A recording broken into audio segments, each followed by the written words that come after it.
UPSC 2023 के results आ चुके हैं और इस बार भी लड़कियों ने बाजी मारी है। इस बार भी संख्या उनकी ज्यादा दिखाई पड़ रही है, खास करके टॉप 20 में।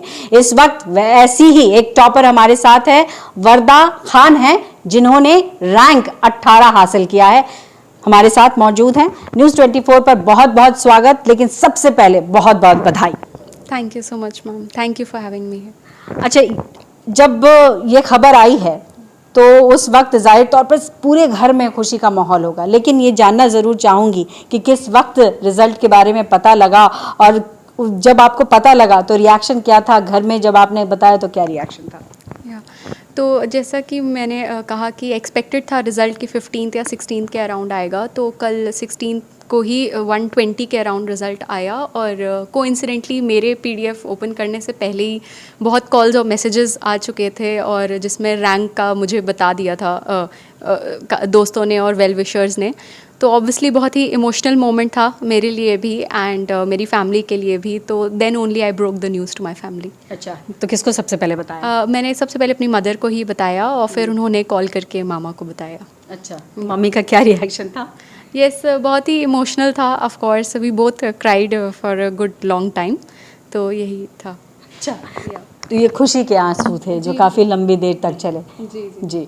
अच्छा, ये बताइए, क्योंकि अब आप जो है एक तरीके से रोल मॉडल हो गई हैं, क्योंकि आपने इतना अच्छा रैंक हासिल किया है। कितनी देर की पढ़ाई हो रही थी, कितने वक्त तक ये मेहनत चल रही थी? मैं ऐसी बहुत ऑब्सेस नहीं थी कि मुझे बहुत नंबर ऑफ़ आवर्स लगाने हैं, बट हमेशा ये गोल रहता था कि मैं कंसिस्टेंट रहूँ, जितना भी पढूँ रोज़ पढूँ।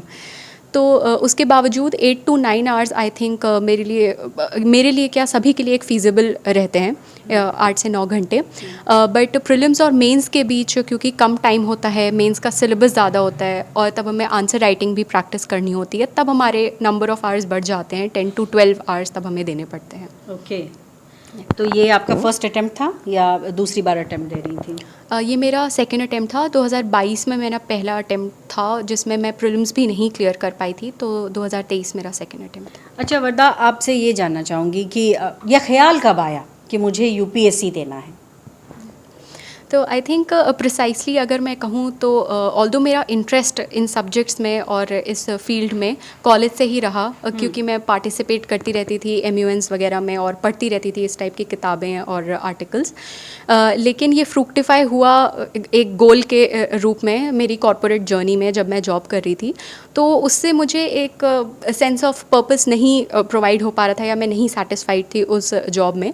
तो मैंने देखा कि ये जो सिलेबस है इसका और जो ये फील्ड है ये अलाइन करता है मेरे इंटरेस्ट से, जो मुझे पसंद है पढ़ना, जो मुझे पसंद है जानना। और इसके अलावा ये एक बहुत अच्छा प्लेटफॉर्म है to transform the lives of people और सोसाइटी में चेंज लाने के लिए, जो मैं एक कॉर्पोरेट करियर के थ्रू नहीं कर पा रही थी। तो तब मैंने ये डिसीजन लिया अपनी जॉब के दौरान ही इस के लिए प्रिपेयर करने का। अच्छा, ये भी बताइए कि आप चूँकि आप बता रही हैं कि आपकी मम्मी है, साथ में रहते हैं और सिंगल पेरेंट हैं, मदर कभी कहती थी कि थोड़ा मतलब IAS की तरफ या UPSC के एग्ज़ाम की तरफ सोचो, या फिर ये जैसा आपने कहा कि नहीं, हमने कॉलेज में ही मेरे दिमाग में था कि मुझे जाना है UPSC में? तो क्वाइट इंटरेस्टिंगली मेरे घर की तरफ से कभी कोई ऐसा नज नहीं था कि तुम इस फील्ड में जाओ। एंड इनफैक्ट जब मैंने ये डिसीजन कम्युनिकेट किया तो सबके लिए इक्वली सरप्राइजिंग था, क्योंकि पहले कभी अटेम्प्ट भी नहीं किया था किसी ने फैमिली में, और बहुत ऐसा नहीं था कि मेरा बचपन से इंक्लिनेशन रहा हो तो लोगों को पता हो। बट फॉर्चुनेटली सब ने काफ़ी सपोर्ट किया इस डिसीजन को, डिस्पाइट द फैक्ट कि ये बहुत डॉन्टिंग जर्नी हो सकती है। अच्छा, जब UPSC करते हैं तो ज़्यादातर लोग ना IAS की तरफ बढ़ते हैं और कुछ IPS, लेकिन IFS को लोग ऑप्ट तो करते हैं, लेकिन लोग कहते हैं कि जितना टफ IPS की नौकरी है, जितना IAS की नौकरी है, IFS को थोड़ा सा लाविश इसलिए मानते हैं क्योंकि दुनिया घूमने को मिलता है। आई थिंक हर सर्विस के अपने प्रोज़ एंड कॉन्स होते हैं, अपने चैलेंजेस होते हैं, और ये हम इस बेसिस पे भी चूज़ करते हैं कि हमें क्या करना पसंद है या हमारा माइंडसेट और ओरिएंटेशन किस टाइप का है। अगर हम कम्युनिकेशन आई थिंक मेरा एक हमेशा से स्ट्रॉन्ग पॉइंट रहा है और मेरा मॉडल यूनाइटेड नेशंस वगैरह की तरफ इंक्लिनेशन हमेशा से रहा है। तो एक वो तो ऑब्वियसली एक इच्छा थी कि कंट्री को रिप्रेजेंट करूं इंटरनेशनल फोरम्स में, मल्टीलैटरल इंस्टीट्यूशंस में। तो ऑल्दो ये लैविश का टैग दिया जाता है, लेकिन इस सर्विस के भी अपने चैलेंजेस हैं कि हर 2-3 साल में हमें अपनी पोस्टिंग बदलनी होती है, एक नए कंट्री में अडेप्ट करना होता है। और ऐसा नहीं है कि हम वहाँ अपने कंट्री को सर्व नहीं कर रहे होते हैं, वहाँ भी हम जो इंडियन डायस्पोरा है हमारा इतना अब्रॉड, तो उसके चैलेंजेस भी सॉल्व करने के लिए ऑफिसर्स चाहिए, और आईएफएस ऑफिसर्स यही नीड फुलफिल करते हैं। बिल्कुल। और ऐसे में ये सवाल भी बहुत ज़्यादा ज़रूरी है, क्योंकि आपने यूनाइटेड नेशन का नाम लिया। बहुत सारे हमारे आईएफएस ऑफिसर जब वहाँ बोलते हैं तो सुन के लगता है कि देखिए भारत का प्रतिनिधित्व किस अच्छे तरीके से करते हैं। कोई ऐसे व्यक्ति, कोई ऐसा आईएफएस ऑफिसर जिसे देखकर आपको लगता है कि एक दिन मैं उसी तरीके से यूनाइटेड नेशन में जाके डिप्लोमेसी पर बात करूँगी? जी, हाल ही में बहुत से हमारे रीसेंट ऑफिसर्स, ना कि केवल यूएन में, ऑफ कोर्स यूएन में जो हमारी परमानेंट रिप्रेजेंटेटिव हैं रुचिरा कंबोज मैम, उनका बहुत ही इलस्ट्रियस करियर ग्राफ रहा है, वो भी इंस्पायरिंग है of course, specially for a woman to become the permanent representative of the UN. और इसके अलावा जो हमारे एक्सटर्नल अफेयर्स मिनिस्टर के जो भी एक्सपीरियंसेस रहे हैं as ambassadors to important countries, तो वो भी बहुत इंस्पायरिंग था। तो यही रोल, जी बिल्कुल, ये सभी रोल मॉडल्स रहे हैं। अच्छा, चलिए, तो ये भी हमें बता दीजिए कि जितनी पढ़ाई आप कर रही थी, जाहिर तौर पर सोशल लाइफ तो बिल्कुल कट हो जाता है, तो अगर 10 से 12 घंटे आप पढ़ाई करने की बात कर रही हैं, तो किस तरीके से स्टूडेंट्स जो हैं वो सब्जेक्ट्स को लेकर कंफ्यूज ना हो, किन किन चीज़ों पर ज़्यादा फोकस करें ताकि अटेम्प्ट कोई भी हो, रिज़ल्ट यूपीएससी में निकल जाए?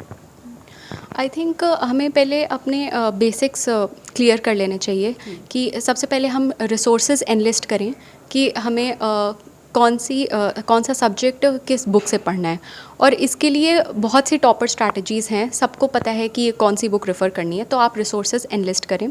फिर आप यूपीएससी का सिलेबस अच्छे से मेमोराइज़ करें और पीवाईक्यूज़ को एनालाइज करें, प्रीवियस ईयर क्वेश्चंस।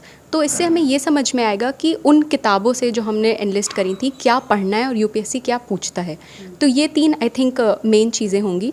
उसके बाद number of hours I think अपने कन्वीनियंस पे है, और कॉन्स्टेंटली अपने आप को टेस्ट करते रहें मॉक टेस्ट के थ्रू। और कोचिंग कर रही थी? जी, मैंने ऑनलाइन कोचिंग की हेल्प ली थी। मेरे पहले अटेम्प्ट से पहले ही मैंने फाउंडेशन कोर्स लिया था। इसके अलावा और भी कोई कोचिंग नहीं किया आपने? नहीं, और एज सच मैंने कोई कोचिंग नहीं करी, लेकिन मेंस के दौरान मैंने टेस्ट सीरीज़ वगैरह ली थी। बाकी आप सेल्फ स्टडी कर रही थी? जी, चलिए, बहुत बहुत मुबारक हो। और जिस तरीके से आपने कामयाबी हासिल की है, मैं मानती हूँ कि जिस तरीके से आपको लोग यहाँ पर सुन रहे होंगे, खास करके जो एस्पायरेंट्स हैं वो सुन रहे होंगे, वो भी वही चीज़ अपनाएं और कामयाबी की तरफ बढ़े। और इसी बीच मैं चाहूँगी कि उनकी माँ से भी बात करें, और उनके मामा यहाँ दोनों हैं, मैं उनसे भी एक मिनट बात करना चाहूँगी। बेटी की कामयाबी पर क्या कहेंगी? क्या इस बार ईद में ऊपर वाले ने ईदी दे दी इसको? जी, मैं बहुत खुश हूँ अपनी बेटी की कामयाबी से। ऊपर वाले ने बहुत करम किया है, मेरी बेटी को इतने ऊंचे मुकाम पे पहुँचाया है, और मैं आशा करती हूँ कि हर बच्चे के पेरेंट्स को ये खुशी मिले। आज तो जैसे कहा इन्होंने कि भावनाओं से ओत-प्रोत, और जिस तरीके से इसने खबर सुनाई थी, दोनों माँ बेटी रोने लग गए थे। जी जी, वो बहुत टचिंग मोमेंट था। कामयाबी मिली, इसके लिए हम लोग बहुत खुश हैं। वो तो खुशी के आंसू थे। जी, इधर मामा भी बैठे हैं।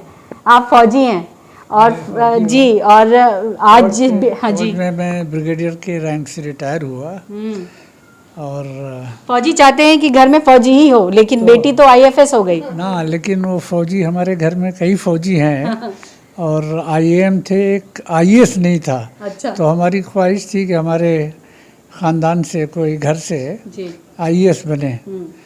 हालांकि हमने कभी इससे जोर नहीं दिया, इसका अपना ही था कि वो केपीएमजी का जॉब छोड़ करके ये कहा कि हम सिविल सर्विस की तैयारी करेंगे। और फर्स्ट अटेम्प्ट में तो नहीं कर पाई, लेकिन सेकंड अटेम्प्ट में she got a very good rank and happy, and we are also happy. जी, सीना चौड़ा कर दिया। यस यस जी, तो मुस्कुराहट से आप समझ सकते हैं कि इस कामयाबी को देखकर परिवार इस वक्त क्या सोच रहा है। और ऐसे में जाहिर तौर पर जो भी व्यक्ति, जो भी स्टूडेंट लगन से मेहनत करता है, उसे कामयाबी ज़रूर हासिल होती है, जैसे वर्दा खान को हासिल हुई है। कैमरा पर्सन साहिल के साथ पल्लवी झा, दिल्ली न्यूज़ 24।